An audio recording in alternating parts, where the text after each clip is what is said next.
Okay, tonight I'm going to kind of lead the discussion, and by saying that, that means, that just means Alan will interrupt a lot because he has things to say too, and that's okay.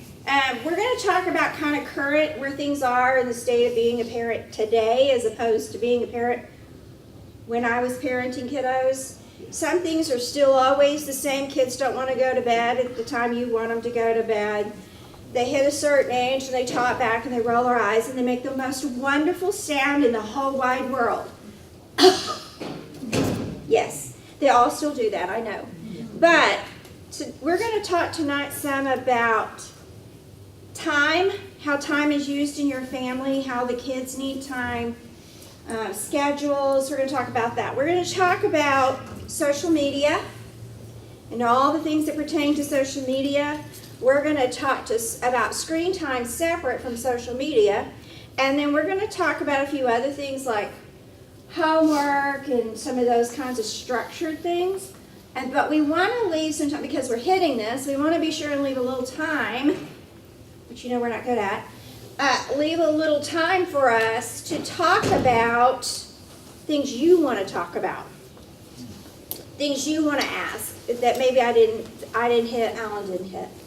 Okay, so that's kind of our general plan for the night. We have goals, so we're going to try and stick to the goals. So the first thing we're going to talk tonight about is time. Time is one of those things we have a finite amount of, right? 24 hours in a day, 7 days in a week. So we only have so much time, and I find more and more parents complaining to me about, we just don't have enough time in the day, enough time in the week. Our weekends seem like they just fly by. We don't have family time. We just don't have time.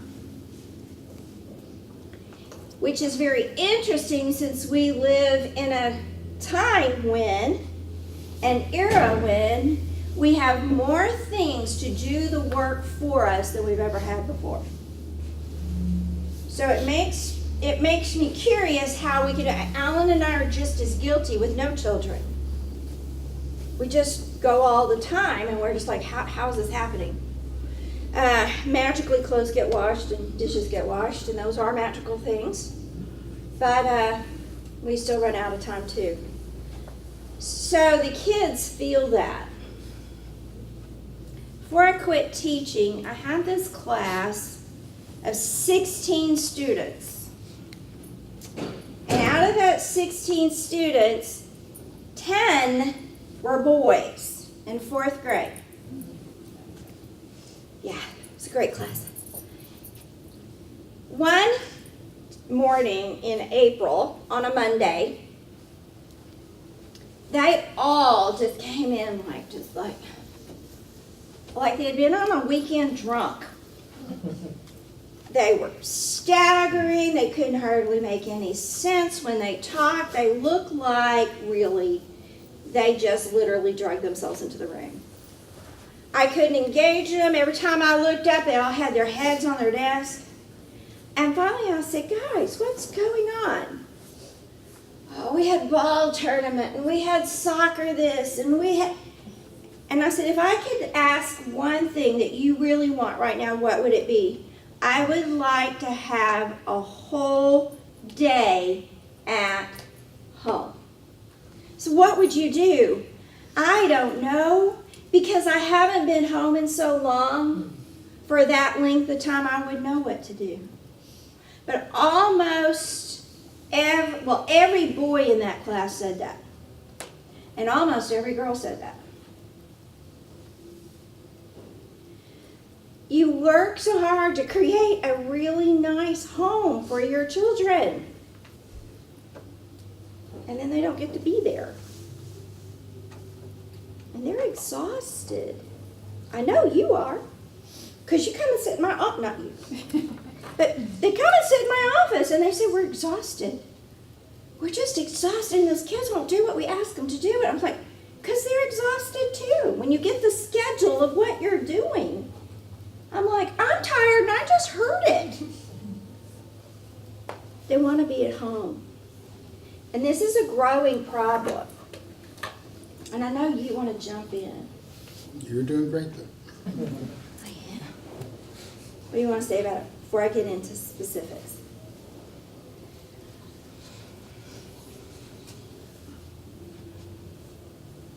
When does it begin? At what age The do want you to be start home? losing control of the time?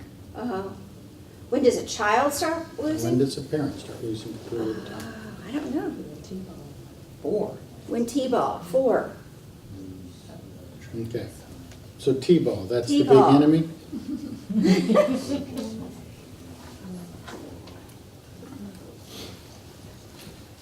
I mean, why do you do T-ball?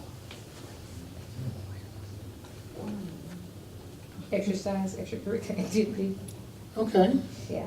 It's supposed to add something to their life, right? Right. Something they wouldn't get if they weren't doing it? Isn't that supposed to be all of the extracurricular? You're trying to add something to your child's life? Skills, yeah. Increase their social skills. Social skills? Teach them how to work on a team, teach Team them how play? to lose, teach them how to Do they let win. them do that anymore? Well, maybe not as involved. No, not exactly. Okay. Learn how to compete, including how to lose.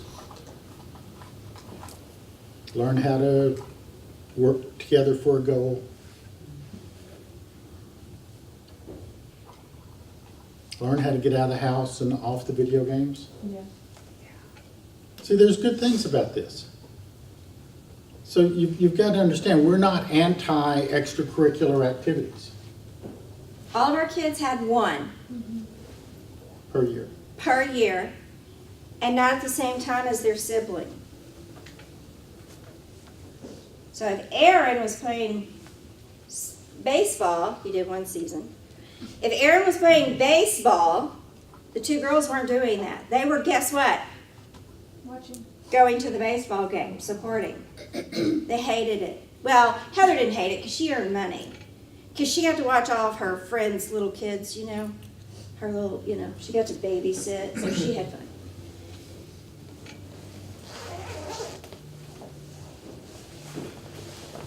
The point is, know why you're doing what you're doing and don't let it control you.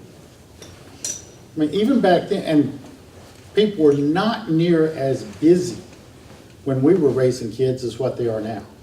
But even back then, we got a lot of criticism because we didn't let our kids do everything. They got to do the one thing. Now, they did all kinds of things.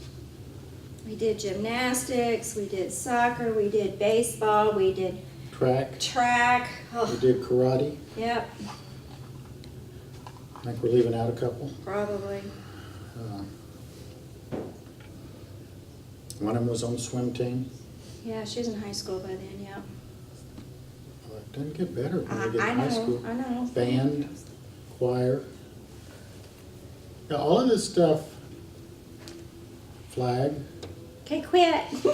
I'm tiring myself out thinking about that. Yeah, and then for some reason, there's a rule that parents have to go watch all this. Okay, not just go watch it. Not go watch just the game. Be at every single practice, plus the games, plus sometimes, how many of you have taken the required snacks for the team? Yeah, yeah. I mean, Don't forget the fundraisers.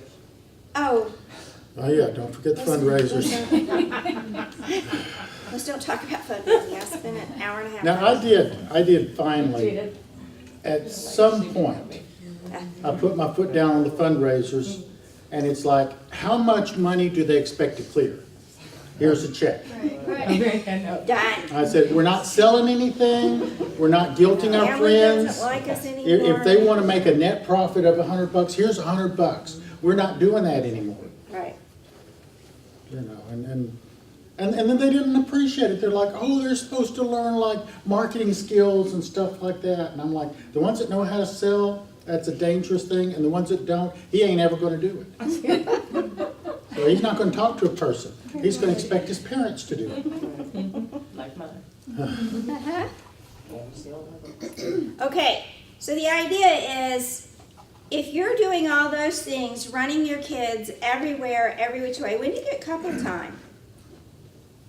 When do you have family time that's not at a ballpark or at a gym meet or at a, when do you work on being a family, just you guys? When do you find the time just to be a couple? What happens is we allow these things to control our lives instead of us controlling it. If they're 5 years old and they miss a practice, is life over? If they're 12 and they miss a practice, is life over? No, but they're off the team. Oh, they just sit on the bench. Okay. Like Aaron did every game, even though he's at every practice. So, wow. Okay.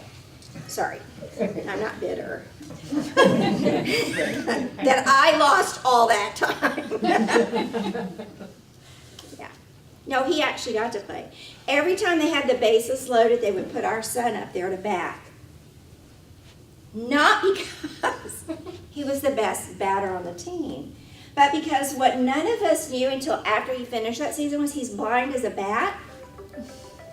And so he got hit by the ball every time, which meant he got an automatic walk. He got called out one game because he had gotten walked too many times by getting hit. So he got hit and they called him out. And the ump says, "It's time you learn to get out of the way of the ball." He couldn't see it. We found that out later. I almost whipped the ump. It was a church league. It was great. Okay. I wasn't church, it was community league. It was community. It was Our a church team. It was our team that was a church Yeah, team. all but one of the kids on the team were in Bible class together. Yeah, it was pretty cool. Is it cool? Yeah. So all Okay. the coaches were deacons at the same church, so. So I'm going to hit something I hit before about time because it's going to come back and relate again. Your kids want to be home once in a while. And they want to be home with nothing to do for a few minutes.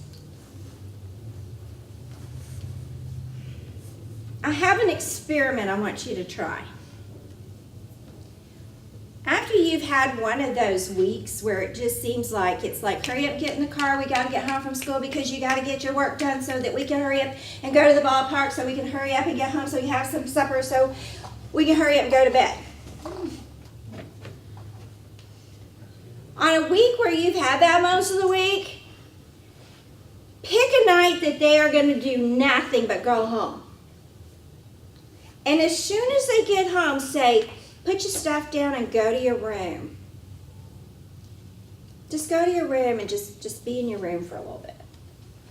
Watch them. Little kids, you know what they'll do? They'll go, oh, I forgot I had that car. That's cool. Oh, look at that. I hadn't played with that in a long time. There's my book. They will touch their stuff like they hadn't seen it in forever because they haven't. I mean, it's in their room. Now I want to tag on to that assignment. Don't just pick a night. Pick the night that you're most concerned about the child having to be somewhere. Because that means you are now controlled by their schedule. If you're the one that has to make sure they're because it's a game, or it's an important practice, or it's a show, or it's, I mean, whatever it is if it's something that they have to be there because it's so important to you, it's taking control of you. I think the same thing's true of school. Now, my kids will not accept this, even though I believe it's one of the better parenting things I did for them. They refuse to do it for their kids. But I would regularly take my children out of school. I'd come up with excuses to take them out of school. I took my son to a book sale once. He still talks about it. I just said, hey, this sounds cool. Let's skip school tomorrow. Took my daughters out to different things. One time I took my daughter out of school because I had work that needed to be done. And she's really good at copying and binding, and I had to make like hundreds of these notebooks. And so she spent the entire day helping me make up those notebooks. And she's in 6th grade. And then that evening, I took her with me to the work I had to do, and she got to be the youngest kid there. And these were all like high school juniors and seniors and her. So that was her reward. She got to be with the big kids. But I'd take them out of school because I don't want them to start thinking that school is the most important thing there is. Because people, it's not. Education is important. I don't think it's the most important thing, but it's important. School is only a method of getting education. Now, Sherry didn't agree with me through much of that time since she was a school teacher, but she often didn't know I was doing it until after I did it. But I would have agreed. I think, you know, We took them out of school once to say, hey, let's go skiing. yeah. And so we took them out of school for 3 or 4 days and went to Colorado skiing. And that's not something they were ever going to learn in a classroom. And it was cheaper for us to go then. Have you ever taken your kids out to go to Disney World during school time? Because it's cheaper. Sounds like a Are good they thing to dumber do. because you did that? Are they going to remember it their entire life? And it's way less private, Yeah. I mean, so they can actually enjoy it more. Are they going to talk about those memories forever? Yes. That's one of the things to ask yourself as you're planning these different activities. 20 years from now, when y'all are all sitting around Thanksgiving table, are they going to be talking about how much fun they had at whatever it is you're about to rush off to do? Because if it's probably not going to make the Thanksgiving table conversation 20 years from now with one of the highlights of their childhood, then it's probably not that important. But just make sure you are creating some of those memories that will be spoken of at Thanksgiving. Okay, so I've said before, I think it's important when your kids first come home from school that they have some of that free time. That they have this time carved out that's just theirs for a little bit. Because remember, it's not homework if they just left school to come home to do the last of their schoolwork. It's only homework when they've been home for a little bit. So remember that. Because I think that's important. They feel it. They feel that pressure. There seems to be this idea that this homework, this paper I've got to get done, is more important than anything else. I'm here to tell you as a teacher, and I may get my license revoked, which that's okay, I didn't renew it. Because nobody wants a 60-something-year-old teacher. Nobody. So, having said that, there was never any assignment I gave any child that was more important than them being happy at home. Guarantee you.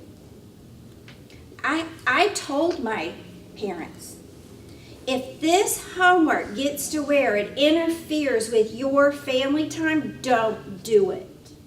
Right across it, we started family time, and we're good. Now, may I get up on my soapbox? You weren't? Okay, yeah. Okay. What time do your kids normally go to school? Really? 7:40. 7:40, 7:30, Okay. 7:45. What time do they normally get out of school? 3:30. Okay, so how much time is that they're spending in school 5 days a week? 7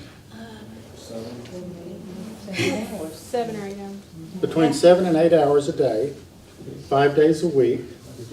So between 35 and 40 hours a week of school time. You know, I think we have child labor laws that don't allow us to work a child that many hours in a week.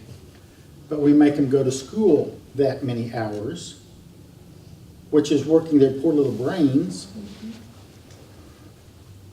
Okay, and now we're going to add homework on top of that? Hours. Do they get paid overtime? Adults get paid overtime when they have to do that much extra work. Some people do, some of us are salaried. Okay, but salaried people get to work in air conditioning, that's its own payment. I've been told that many times.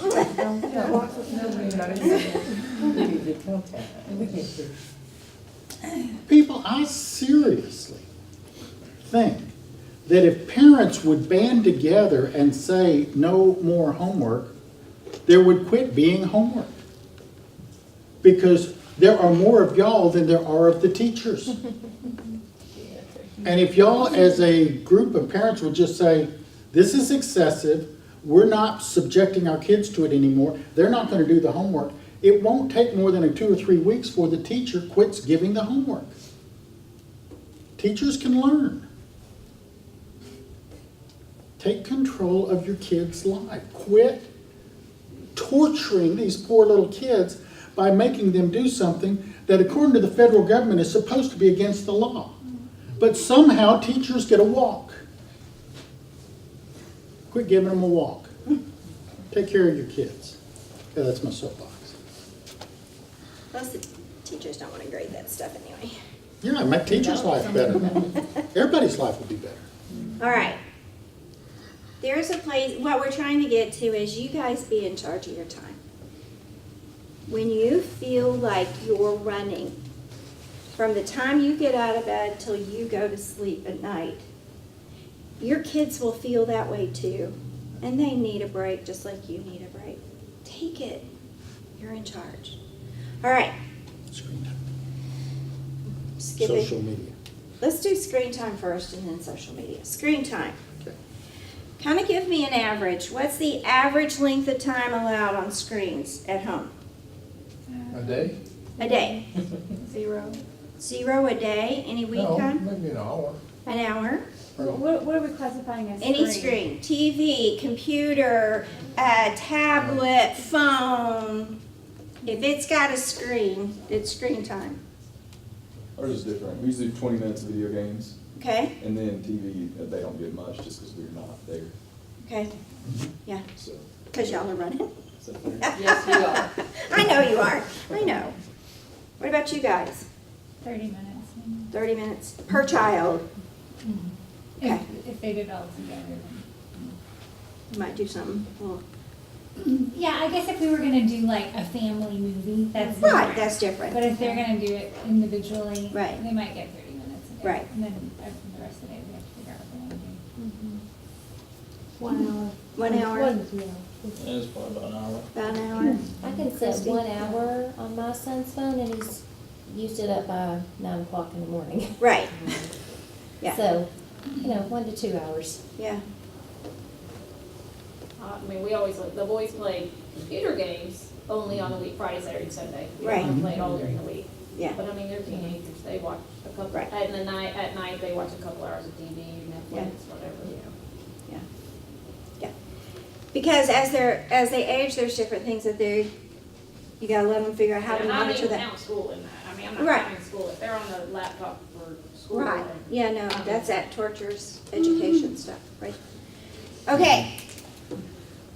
There's nothing wrong, we're gonna go right back to it. There's nothing wrong with screen time. There's nothing wrong with what they can do on that.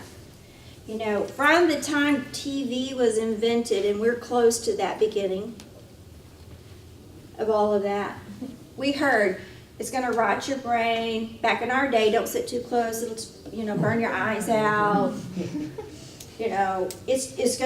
My dad said between TV and computers, like, that's the Antichrist. Satan has taken over the world through there are some really great things out there because we have all that technology, that screen time. But I was going to show this video. I don't have time in my life to find videos anymore. That's wrong. I should have time, right? There's a video, it went on Facebook. Matter of fact, I think I even shared it on Facebook, of a baby sitting in the floor. had the cell phone in his hand. And someone walked up and just took the cell phone, and that babe went hysterical. And they handed the phone back, and the baby stopped immediately. They took it away again. That baby went hysterical and gave it back. That's sad. That is really sad to me. Children are losing the ability to actually know how to make friends. All that social stuff you want that comes from them playing on the ball team, that is one of the true benefits, because they cannot play ball with a phone in their hands, and I've watched them try. I've watched them try. It doesn't work. They can't manage if they don't have it. So limiting it is probably the best thing you can do for them. And it's for them and for you. By the way, you need to lead by example. Sorry. If you don't want them having their phones at night, put yours away. Sorry. If you don't want them playing hours on end on video games, then they really shouldn't see you do it. I mean, it's not that you don't have privilege as an adult. You do. That's one of the few things we get to grow up for. But you do need to realize they are watching, and you are setting that example. You want to add on to that before I tackle the other part? I think much of it comes down to recognizing that it is finite. It needs to be managed and valued. So time is something that you as a parent need to figure out how to use wisely for yourself, for your family, and teach your children how to use it wisely. Okay, so because screen time can lead into social media, let's talk about social media for a bit. So in this room, we have everything from little bitties to great bigs, as far as age of kids, not y'all, personally, because I do too. But one of the things that we have to work on with them is educating them on social media. Educating them on the things that are great about it, but the things that are not great about it. In this room, how many of you have already had to have a discussion with your kids about where they should or shouldn't go on websites or other things on the devices? Yeah. Okay. If your hand's not up, then I'm hoping that means because you've not actually let your kids get on the web. Because once you let your kids get on the web, you need to be having conversations with them. Because they will go there when they don't mean it. And I am the living proof of probably destroying some innocent child's life early on at CAC in my career. My very first year at CAC, we got a computer in our room. And so every child was going to have the opportunity to look up information on the computer about a planet. So I said, I tell you what, I want you to all get right here behind me, and I'm going to show you how to do this. I picked Venus. That was before we had any filters on our computers at CAC. I'm probably the reason there are filters on the computers at CAC today. Yeah, the planet Venus was not the thing that came up. I did not know how to turn that computer off fast enough for what came up.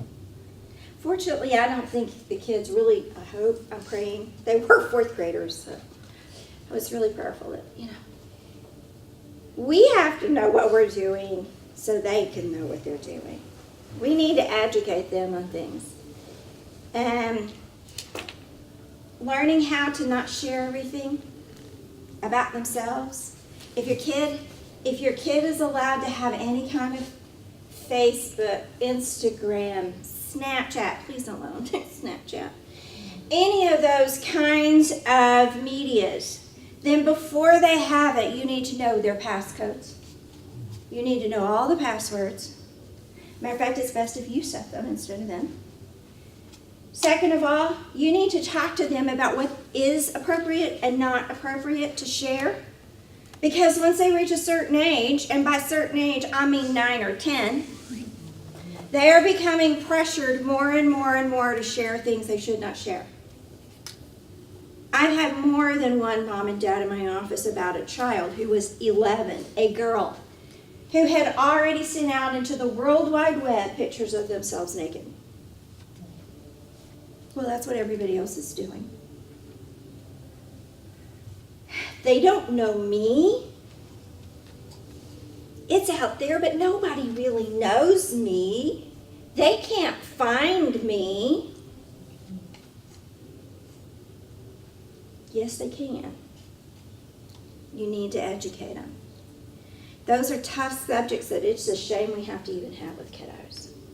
But they need to know, and boys aren't really much different. They have their own issues that they have to deal with. And because there's no real guides on it, it's readily available, more discussed. Your kids, you know it. Your kids know how to do more on the internet than you ever dreamed of knowing. They know how to work your phone in ways you didn't know how to work your phone. You need to be sure you're at least as smart as they are technologically. And that's a lot to keep up with. And you need to have regular conversations about it. So I'll tell you how to do it. Google what parents need to know about social media for their kids, or just what parents need to know about social media. What parents need to know about apps. There are a lot of popular apps designed for school kids to be able to use on their phone to get away with things. You know, like there's one of the cool ones I saw, it looks like they're doing homework. It's for a phone or a tablet, and it's got all kinds of other stuff under it. But if the parent is walking by, you just click a button and it looks like homework stuff. Unless the parent knows how to operate the app, they're not going to have a clue what's going on underneath it. And what's going on underneath it is sexting. Maybe. Or just, but that's Porn. Or porn. Or something else they're not supposed to be doing. Or something they're not supposed to be doing. Can I pick on you? Carol, can I pick on you? Carol has been a school counselor for 25 years. 25 years. High school, mostly? Junior high? 4th grade, junior high, high school. Okay. Carol, of all those kiddos that you've worked with, did you ever have to deal with these issues with them? Yes, little girls come in and they're all upset because their boyfriend, who they don't have anymore, just shared everything out to everybody else. Right. Starting in 4th grade. It wasn't just, yes. Yeah. Starting in 4th grade. I'm telling you guys, there are 4th graders in this country that know far more about sex than I probably know today.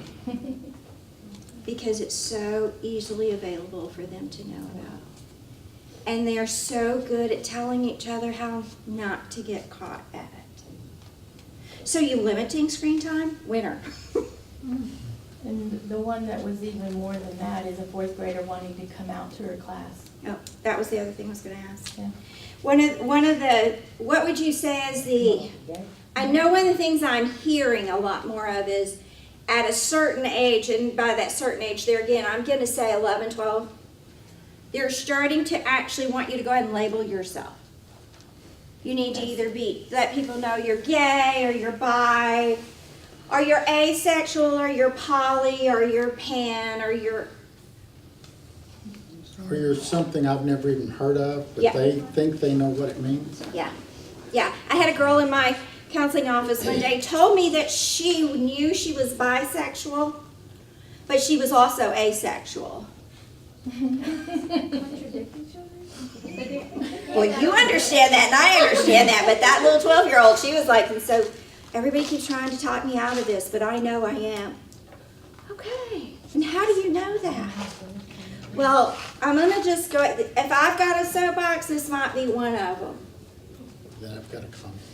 They have, the gay and lesbian community have one of the strongest propaganda machines out there. And they know if they can start these kids at 10, doubting whether or not they're a boy or a girl, or they like the other sex, or whatever, then they win. And they start right there, and they give them all the answers right then. It's scary. It is. And so you need to be having these conversations. It's hard, but you got to start having them. Because your kids have heard it. They're already wondering, I don't know what I am. Okay, but one of the things you as a parent need to know when your 13-year-old or 14-year-old comes in and comes out of the closet with some weird sexual term that you've never heard of before, but that's what their orientation is now, along with their friends. Most of these kids, there's no sex involved in it. Now, not to say 14-year-olds aren't sexually active, there's a bunch of them out there that are. But the ones that are getting wrapped up into their orientation, this is the crew they want to associate with. This has become the group labels at school. And so whatever the leader friend is that's assembled the little crew, that's what they've come up with to title their group. So don't panic. You can go ahead and drag them in to see us like most parents do, that's okay. But quit panicking over that. It doesn't mean what you think it means. Because they don't know what they're talking about. But it's what their friends are. And it's a group they've identified with. So the more important thing is to find out who are their friends. And what are their friends doing? And do you know their friends? And don't do like most parents, which is like, you're never seeing those friends again. Instead, have those friends over, get to know them. Because those friends are probably just as confused as your child is. And there's a very good chance, if you don't overreact, that in another year they're going to grow out of it and they're like, well, I don't care for that group anymore. We're more into this group now. You know, we're all going to be Patriots fans or something like that. It's a phase that's extremely common now for kids to go through, and I think partly to terrify their parents. And partly because it's the end thing to do. Yeah. Okay, we're about out of time. We have 10 minutes. So, no, we've got 5 minutes. So we want to ask questions. What have we not covered? What have we not covered? What is that question you've been dying to ask somebody and you haven't had the courage?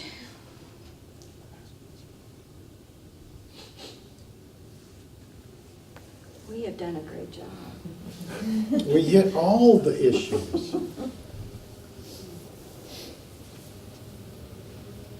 Does any of this sound like something you can't do?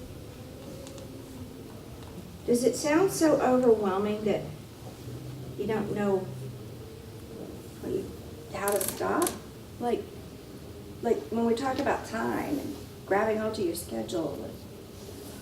Lots of you were nodding when we were talking about the craziness of it. But do you know how to, do you think you can slow down? Do you think you can find that time? I think ours is getting easier. Like, it's funny because more early, like, we felt like we had to be there if we committed. Now we pay more for it, and I feel like I can skip it if I want to. And so, That's a good point. If money buys it, go for it. Well, I mean, Well, you you know, own it. Right. Yeah, I mean, Yeah. yeah, we enjoy, the kids enjoy their sports and whatever, but there's times we just said, we're going home. Yeah. They're miserable. Yeah. Yeah. Good. We're miserable. We're miserable. That's just as important. We're miserable. Yeah. When they, like, I mean, last night, they moved my daughter's practice to 7:30 to 9:30 in Little Rock. And I'm like, We live in Cabot. we live in Cabot. Like, we're out, we're not coming back. Yeah, Okay. Yeah, I'm just- yeah, it's too crazy. And if more parents would do that, the coaches would quit Well, it's a taking deal, like, advantage of it. it's, yeah, well, you know, you get to that age, most of the Yeah. parents are pretty crazy. Yeah, they are. But part of what's going on, It's this, it's the same thing that's happening to our poor kids. They're being driven by peers and what they think their peers think. yeah. Not what their peers actually think, it's what they think. And so are the parents, and we're so afraid of what other parents would think about us if we don't show up or we don't involve them in everything, that we've got to do it. So now you have the kids and the parents who are all being bullied by their fears of their peers. Okay, I'll tell one more story on myself. When Shannon was probably a senior, junior, senior, probably a senior. Anyway, she was into drama, so she was in every play that it was at CAC. She was a part of it. She was either acting or she was putting on the makeup or whatever. She was always involved. And someone asked me one time, well, how do you think practice went last night? And I went, I don't know. I hadn't talked to her about it. But you saw it, right? You saw practice? No. Oh. You don't go to practice? No. And I don't think she'd appreciate me being there. What have I got to do? I mean, I've got papers to grade. I'm a teacher. Anyway. So, along came her performance, and we were there the first night of her performance. And he was like, really? We're going to take her flowers? Yeah, we're going to take her flowers. I've watched them all. They're all doing that. So we're going to take her flowers. So we take her flowers for her first performance. That had to have been her junior year. Because her senior year for the big play, she wasn't. She was behind the scenes. So Which is cheaper. yeah, It's a good place I to didn't be. take her flowers that year. I took her flowers, and she hugged me, and she talked to me for like, what, a half a minute? We went home. Well, there were 4 more performances. I got chewed out on Monday by 2 different moms because I did not attend every single one of those practices. I mean, every one of those performances. Are you telling me? I was just like, I got other things to do. So I got home on Monday night. She got home. I said, honey, did I hurt your feelings by not being there? No. Why do you ask me that? Well, I got chewed out today. Mom, I thought those other moms were crazy. Well, one of the things that we worked really hard, and we started at the very beginning of the class talking about that, we were raising our children to be independent by this point, right? Mhm. Well, she did not need me up there telling her how to do that play. That was that teacher's job, not mine. And she didn't need me to hold her hand or make her feel better because somebody chewed her out for not saying her line right. You have to reach a point. It's not about you. It's about your kids. And I've been sensitive to bullies ever since I was in first grade. As in, if you want to make me stand still and not move, just try to force me. So when I had all these parents trying to bully me into acting a certain way as a parent, it's like, well, I thought I was doing the right thing. But whether I am or not, I am doing what I'm doing. You will not force me to do it. And I challenge you to be the same way. Do not let other parents bully you into anything, because our experience working with parents is the bullies are the worst parents out there. And they need your kids to be as messed up as their kids so they feel good about themselves. Yeah, ignore them. Just keep modeling for them how it should be. Okay, next week we're looking at how do you make teens into independent adults. And that'll be our last class.